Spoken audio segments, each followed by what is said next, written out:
ইতিমধ্যে আমি পূৰ্বতে বিভিন্ন সময়ত আমি প্ৰশ্ন কৰি আহিছিলোঁ। চাৰ্কুল অফিচাৰ মহোদয়ে যোৱাবাৰ আমি এটা ইয়াত কাৰ্যসূচী লৈছিলোঁ, তেতিয়া 13 ফেব্ৰুৱাৰী তাৰিখে আমাৰ কাৰ্যসূচীটোত তেখেতে প্ৰতিশ্ৰুতি দিছিলে যে এই খননৰ যিটো কথা সেইখিনি তেখেতে DC মহোদয়ৰ লগত আলোচনা কৰিব আৰু 15 দিনৰ ভিতৰত আলোচনা কৰিব আৰু আমাক ইয়াতে এটা উত্তৰ দিব। কিন্তু 13 ফেব্ৰুৱাৰীৰ পাছতো পৰৱৰ্তী সময়ত বিভিন্ন বাৰ ঠিকাদাৰসকলে গৈ জলসম্পদ বিভাগৰ কেইজনমান কনিষ্ঠ বিষয়াই গৈ তাত খননৰ কাম আৰম্ভ কৰিছে, চিন্তামণি গড়তে হওক কাৱৈমাৰীতে হওক, যাৰ আমি তীব্ৰ বিৰোধিতা কৰি আহিছিলোঁ।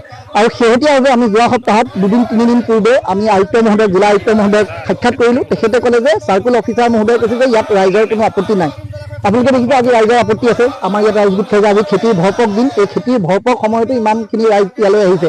প্ৰত্যেকখন গাঁৱৰ পৰা 2-3জনকৈ তেওঁলোকে প্ৰতিনিধি হিচাপে পঠিয়াইছে আৰু সেই অঞ্চলত য'ত খনন চলি আছে তাত ৰাইজে সদায় বিৰোধিতা কৰি আহিছে। তাৰ পিছতো তেওঁ কয় যে চাৰ্কুল অফিচাৰৰ ফালৰ পৰা কোৱা হৈছে বা চাৰ্কুল অফিচাৰৰ কাৰ্যালয়ৰ ফালৰ পৰা কোৱা হৈছে যে তাত কোনো বিৰোধিতা নাই ৰাইজৰ। কিন্তু ইয়াকে আজি আমি জনাবলৈ আহিলোঁ আৰু আমি বিচাৰিছোঁ যে আয়ুক্ত মহোদয়ৰ লগত এখন সোনকালে অতি শীঘ্ৰে আলোচনা হওক আৰু তেতিয়ালৈকে যিখিনি কাম কৰি আছে, ঠিকাদাৰে কৰি আছে বা জলসম্পদ বিভাগৰ উদ্যোগত হৈছে সেইখিনি কাম বন্ধ কৰা হওক। তাৰ বাবে আজি স্মাৰকপত্ৰ লৈ আহিছিলোঁ। আমি কথাখিনি পাতিব বিচাৰিছিলোঁ, কিন্তু এতিয়ালৈকে আমি কোনো ধৰণৰ সদুত্তৰ ছাৰৰ পৰাও পোৱা নাই।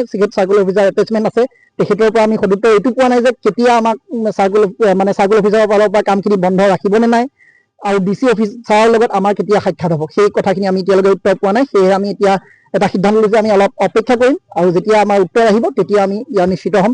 আৰু আমি দাবী জনাইছোঁ এই কামখিনি অতি শীঘ্ৰে বন্ধ কৰোঁ, সম্পূৰ্ণ খনন প্ৰক্ৰিয়াই বন্ধ হ'ব লাগে। কিন্তু তেওঁলোকে যিহেতু যুক্তি আছে এইটো বহুত ভাল হ'ব, আমুক হ'ব তামুক হ'ব কৈ আছে, আমি কৈছোঁ যে বেয়া হ'ব। আমি DPRটো পাইছোঁ আৰু DPRৰ ফলত আমি গম পাইছোঁ যে সম্পূৰ্ণ কাৱৈমাৰী আৰু চিন্তামণিগড় টোটেল আগতে আমি কৈ আছিলোঁ 1699 বিঘা, কিন্তু সেইটো নহয় 7200 কিমান বিঘা। দুটা এতিয়া আমাৰ একদম DPR আমাৰ হাতত 7500 বিঘা। DPRটো ক'লে আমাৰ হাতত DPRটো আছে। DPRটোত আমি গোটেইখিনি আপোনালোকে কেমেৰাটো যদি অকণমান ওচৰ কৰিব পাৰে আমি দেখুৱাব পাৰিম। এইটো হৈছে আমাৰ চিন্তামণিগড়।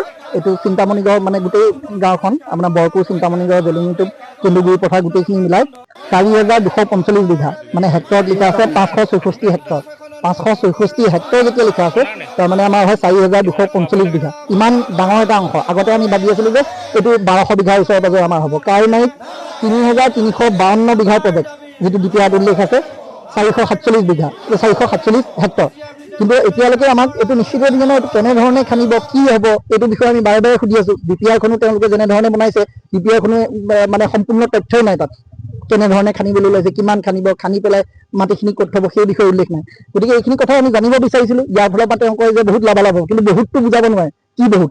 এতিয়া বহুত লাভালাভ আমাৰ হ'বনে, মানে আমাৰ কৃষক ৰাইজৰ হ'বনে, নে আম্বানী আদানীৰ হ'ব, নে কোনোবা বেলেগ বনিয়া নতুন বনিয়া ইয়াতে আৰম্ভ হ'ব, সেইটো আমি নাজানো। কাৰোবাৰ লাভালাভ হ'ব বুলি গম পাই আছোঁ। সেই কথাটো আমি জানিবলৈ আহিছিলোঁ আৰু আমি সেইকাৰণে অতি শীঘ্ৰে বিচাৰিছোঁ যে এই প্ৰক্ৰিয়া সম্পূৰ্ণভাৱে বন্ধ হওক আৰু বন্ধ হোৱাৰ কাৰণে আমি আজি প্ৰতিশ্ৰুতি বিচাৰিছোঁ আমাক তেতিয়ালৈকে বন্ধ হওক যেতিয়ালৈকে আমি আয়ুক্ত মহোদয়ৰ লগত এখন সফল আলোচনা নহয়।